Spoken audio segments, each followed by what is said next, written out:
Hello there. When I saw this, it shocked me. I showed it to someone who knows a lot about fisheries, and it shocked him too.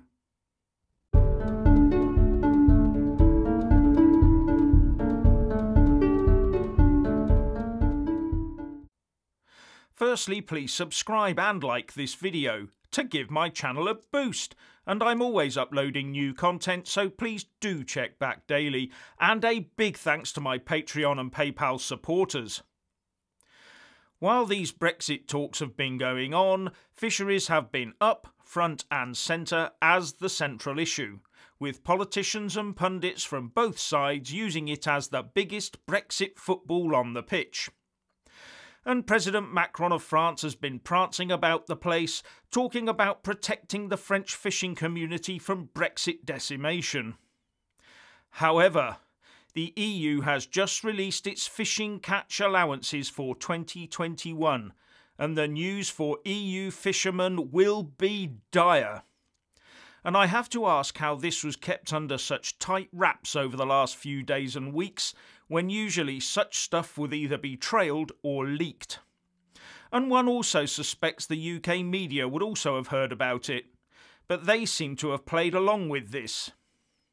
The bottom line is that, as far as I can see, the EU is slashing huge swathes off various total allowable catches, or TACs, by as much as 75%, all due to previous overfishing. That's not reduced to 75% of last year, but by 75% off of last year. That is reduced to a quarter of this year's next year. For example, great silver smelt in EU waters 3 and 4, using figures to adjust out the UK share, the TAC will drop from 1,214 in 2020 to just 304 in 2021, a reduction of 75%. And sand eel in EU waters 2A, 3A and 4 brackets 1 will drop from 228,837 in 2020 to 0 in 2021, an obvious fall of 100%. I've left links to them in the descriptions box below. When I pointed out these figures to a contact I know to be an expert in this area and asked him to comment, he basically said it was shocking. Not shocking for the fish, but shocking for those whose livelihoods depend on fishing. The above figures come from a list of 31 pages of fish types and sea areas where, apart from a few that have been increased marginally, stay the same or drop marginally, most of them are in the minus 75% zone, and many have been dropped down to 0. I can't find any figures for the Mediterranean, but given concerns there, I expect the same will happen there as well, if it hasn't already. Now, just about every Brexit negotiator on the EU side should or will have been aware of this, and I also suspect the same could be said of those on the UK side.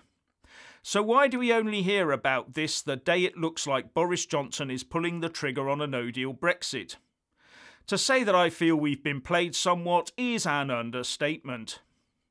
Are these figures going to come as an extremely nasty shock for the EU fishing community?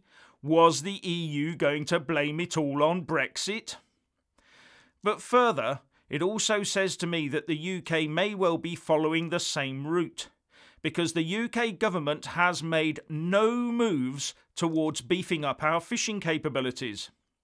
So maybe the UK will start this huge ramping down of fishing as well. That means Brexit or no Brexit, deal or no deal, there might be a hugely reduced set of quotas for vessels operating in the UK exclusive economic zone anyway. Or another explanation is that the EU was keeping this well hidden from the UK. That way, they could slash the fishing effort in their own areas and pile it into ours. And no one in the press is talking about this today? Anyway, the EU Commissioner with responsibilities in this area, Virginijus Sinkevicius, said in a statement earlier this morning, The stakes of the negotiations were very high, as we needed to address all three sustainability pillars: environmental, social and economic. The EU's fleet has suffered from the COVID-19 crisis and is facing uncertainty due to ongoing EU-UK negotiations. With urgent support measures in last spring, we have been able to bring a slight relief. But today we also needed to give our fishermen and women a perspective beyond 2021.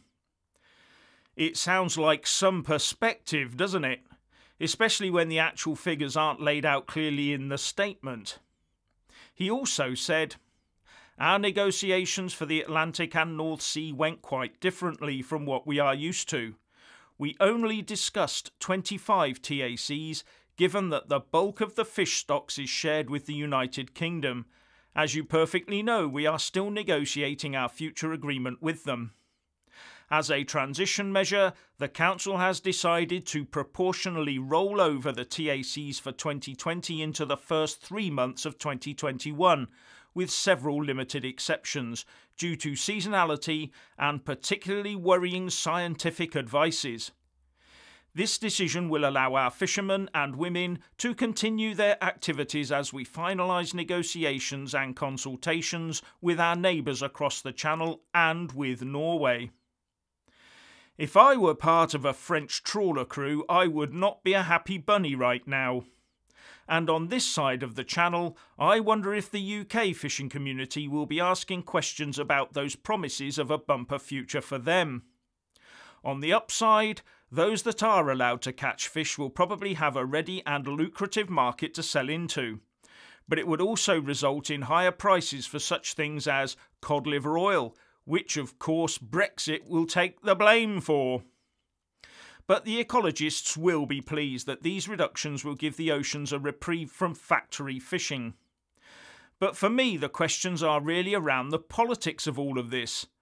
And also that some politicians, notably Macron and Boris Johnson, may end up with egg on their faces with this, if fishing is being reduced massively across both the UK and EU EEZs.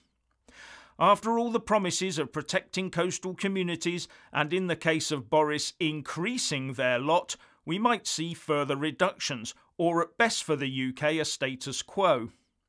And I would bet a pound to a pinch of sugar that they will both say they are following the science. That sounds familiar. Now, whoever knew what and when about this, looking at it from a UK angle, I just want our coastal communities to emerge in good shape. One imagines that the EU, UK and Norway will need to come to some agreement regarding fishing, and it would be strange if their science did not all come to roughly the same conclusions. So it may well be that the EU Commission, Norway and the UK, as well as Iceland and any other interested parties, may already have agreed on the way ahead with fishing across the whole of the North Atlantic. And that might entail a mass scaling back of ocean and sea exploitation across the board. But given the position of the UK and the relative size of its EEZ, this could give the UK fishing community a head start into the future. We'll have to wait and see. But if the EU is going to throw its fishing community to the wolves over this, then we must not let them blame Brexit. The finger of blame points firmly at Brussels and the decades of overfishing caused by the common fisheries policy. Anyway, if you want to hear more from me, please don't forget to subscribe and also press that little bell or you won't get any notifications. And if you want to see more of me, buy a mug with my mug on it by following the link in the descriptions box below and support me on Patreon or PayPal. So what do you think about all this fishing business? Please share and comment, and thank you for watching.